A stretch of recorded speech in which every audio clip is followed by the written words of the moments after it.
को आत्मज्ञ एवं सर्वज्ञ नामक पाठ पढ़ाने जा रहे हैं। आत्मज्ञ एवं सर्वज्ञ।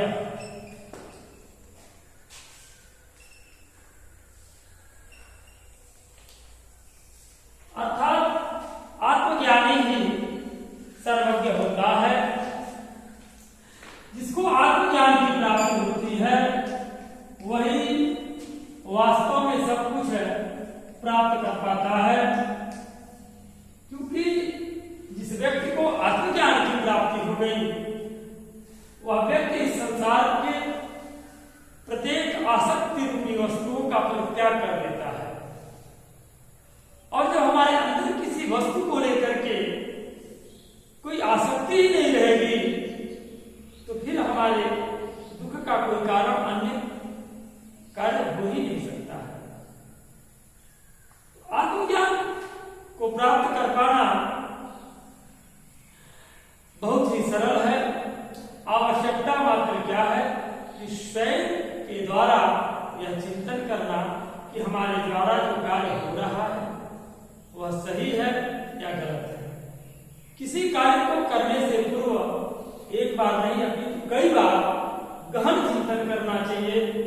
जब हम गहन चिंतन करते हैं और उस गहन चिंतन के बावजूद यानी कि उस गहन चिंतन के उपरांत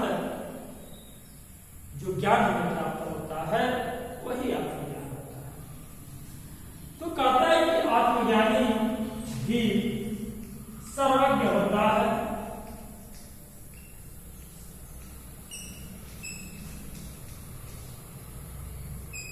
थोड़ा सा आप इसके बाद संदर्भ एक बार देख लेंगे। संदर्भ आपका है प्रस्तुत अवतरण हमारी पाठ्य पुस्तक संस्कृत दिनदर्शिका में संकलित आत्मज्ञ एवं सर्वज्ञ नामक पाठ से लिया गया है। इसके बाद आप करेंगे व्याख्या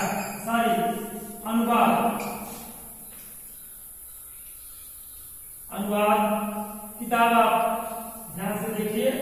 हम अनुवाद आपको बताने जा रहे हैं। याज्ञवल्क्यो मैत्रेयी उवाच।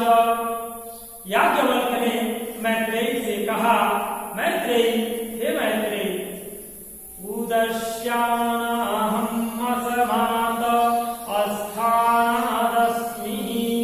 मैं इस स्थान को छोड़ करके इससे ऊपर अर्थात पारिव्रज्य नामक स्थान पर जाना चाहता हूँ।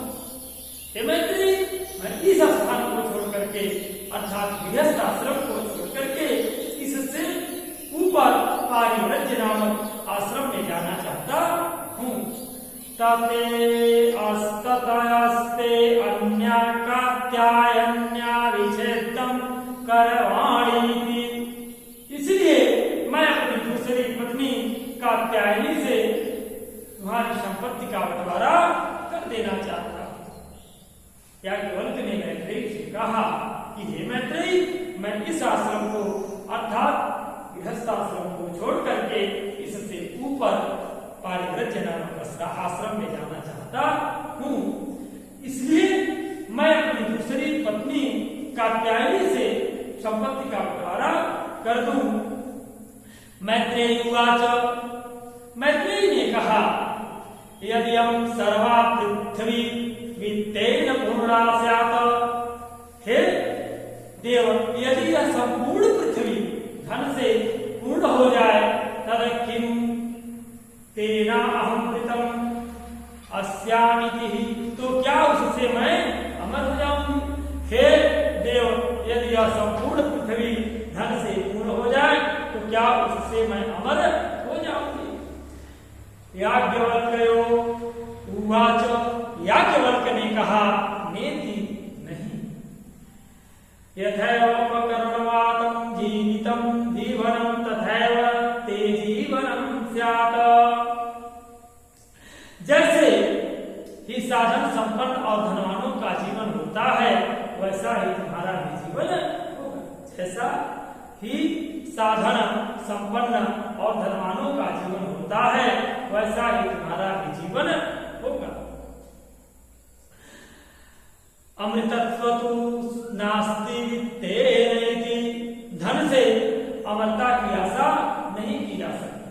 धन से अमरता की आशा नहीं की जा सकती। सा मैत्रेयी उवाच, तब मैत्रेयी ने कहा, जब याज्ञवल्क्य ने बताया कि जैसा साधन संपन्न धनवानों का जीवन होता है वैसा ही तुम्हारा भी जीवन होगा। तो अपने पति के इन वचनों को सुन करके मैत्रेयी कहती है, क्या कहती है? एना अहं नामृतम् श्यामकीमहं तेन कुर्यामः। जिससे मैं अमर नहीं होंगी उसको मैं लेकर के क्या करूंगी? जिससे मैं अमर नहीं होंगी उसको लेकर के मैं क्या करूंगी? यदेव भगवान केवलम मिथ्यात्व साधनम जानाति। हे भगवान, जो अमरता का अकेला साधन आप जानते हैं, तदेव मे ब्रूहि, वही मुझसे कहिए। हे देव, जो अमरता का अकेला साधन आप जानते हैं वही मुझसे कहिए। याज्ञवल्क्यो उवाच, याज्ञवल्क्य ने कहा, प्रिया न सतिं त्वं प्रियं भासते। मेरी प्रिया होने के कारण तुम प्रिय होती हो। मेरी प्रिया होने के कारण तुम प्रिय होती हो। आगे यही उपविशी, यहाँ आओ बैठो, व्याख्यास्यामि ते अमृतत्व साधनम।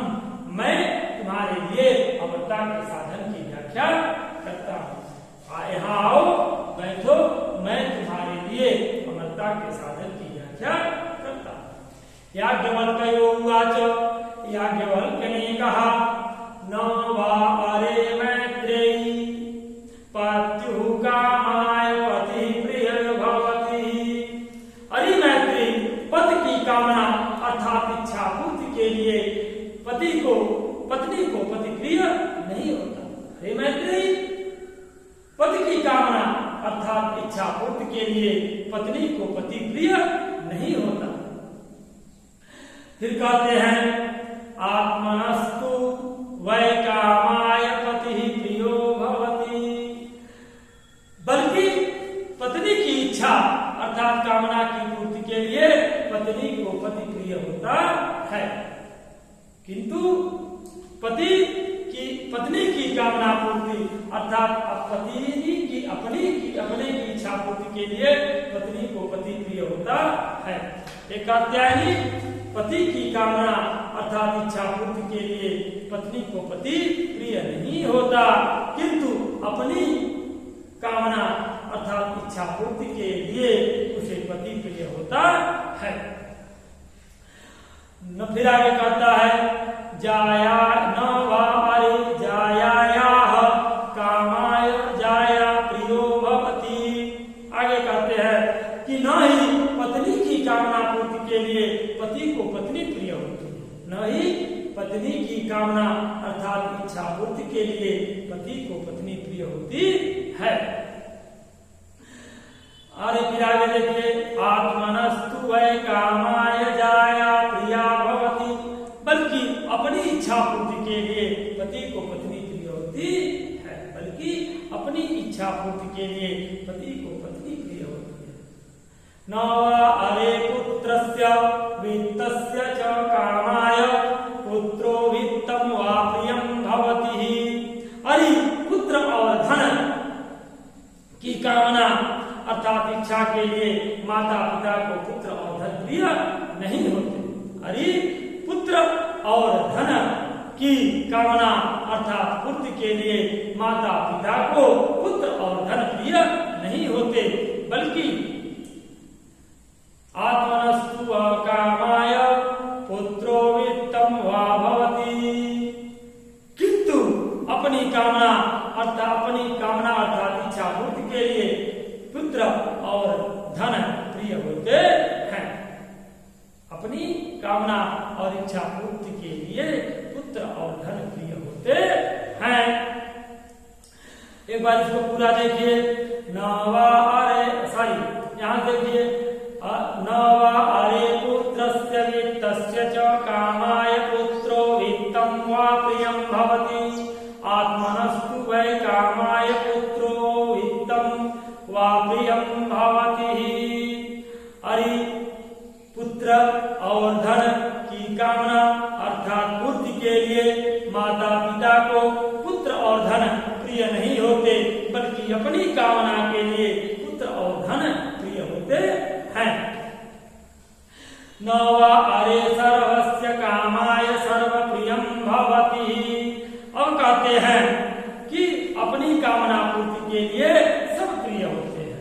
अपनी कामना यानी कि सबकी कामना के लिए सब प्रिय नहीं होते, लेकिन अपनी कामना के लिए सब प्रिय होते हैं। सबकी कामना के लिए सर्वस्य कामाय सर्वं प्रियं भवति। सबकी कामना के लिए सब नहीं प्रिय होते, बल्कि आत्मनस्तु वह कामाय सर्वप्रियं भवति। किंतु अपनी कामना अर्थात इच्छा पूर्ति के लिए सभी प्रिय होते हैं। तस्माद आत्मा वा अरे मैत्रेयी। इसलिए हे मैत्रेयी, आत्मा ही देखने योग्य है। इसलिए अरे मैत्रेयी, आत्मा ही देखने योग्य है, द्रष्टव्य देखने योग्य है, दर्शनार्थ दर्शन करने योग्य है, श्रोतव्य सुनने योग्य है, मंतव्य मनन करने योग्य है, निधिध्यासितव्यश्च और ध्यान करने योग्य है।